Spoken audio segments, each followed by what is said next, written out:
Sarah loved playing with her building blocks, towers rising like miniature cities on her bedroom carpet. But today wasn't about blocks. Her dad was helping her build something else entirely. It involved plastic tubes, small containers, and water she'd carefully heated on the stove.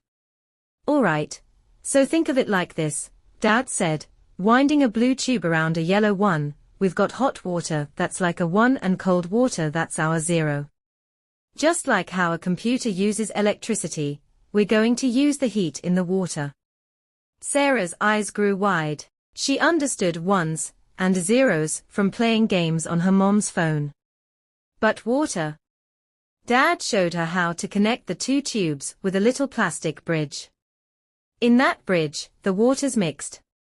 "Now this is important," he said, a finger hovering over the mixed water. "If you have a 1 and a 0, hot and cold mixed together, what do you get?" Sarah dipped her finger in. "Warm." "So still a 1. "Bingo!" Dad exclaimed, "And what if it's 2 cold waters, 2 zeros?" "Still cold," Sarah answered confidently. "Exactly. Now here's the fun part," he leaned in. "We can build lots of these water tubes, make a whole maze.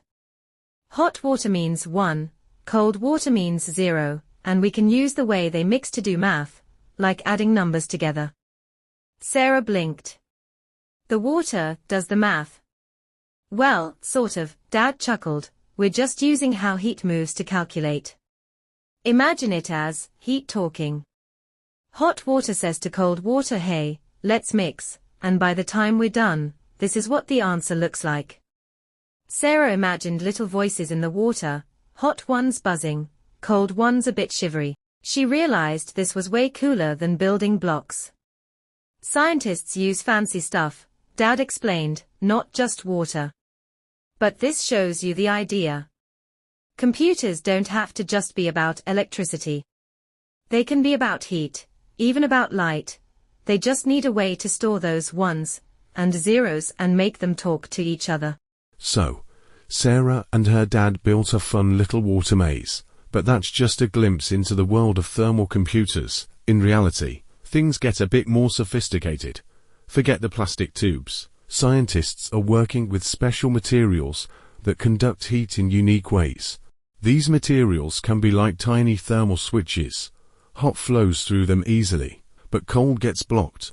Imagine a highway for a heat, with toll booths that only let hot cars pass. By arranging these switches and other heat-sensitive components in specific patterns, we can create circuits that process information. It's like building a logic maze with heat instead of electricity.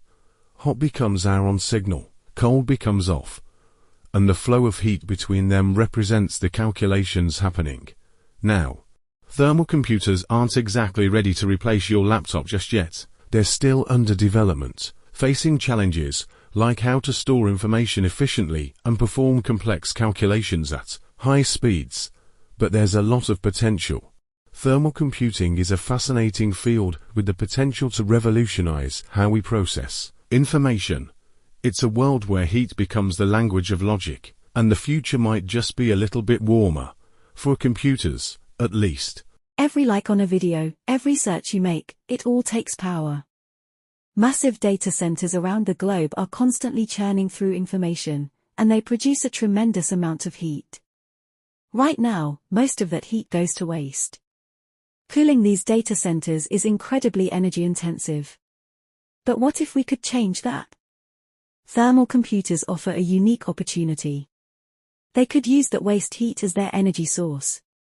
This means data centers could power calculations with their own excess heat, creating a more efficient system. But it doesn't just stop at servers. Imagine your phone or smart devices becoming more energy efficient by using some of their own heat to power certain processes. Beyond that, in locations with extremely high temperatures, like industrial settings or deep-sea exploration, thermal computers could operate where traditional electronics simply cannot. Thermal computing is still in its early stages, but it reminds us that innovation often means rethinking what we consider useful and challenging how we perceive problems. The heat from today's technology could well become the fuel of tomorrow's solutions.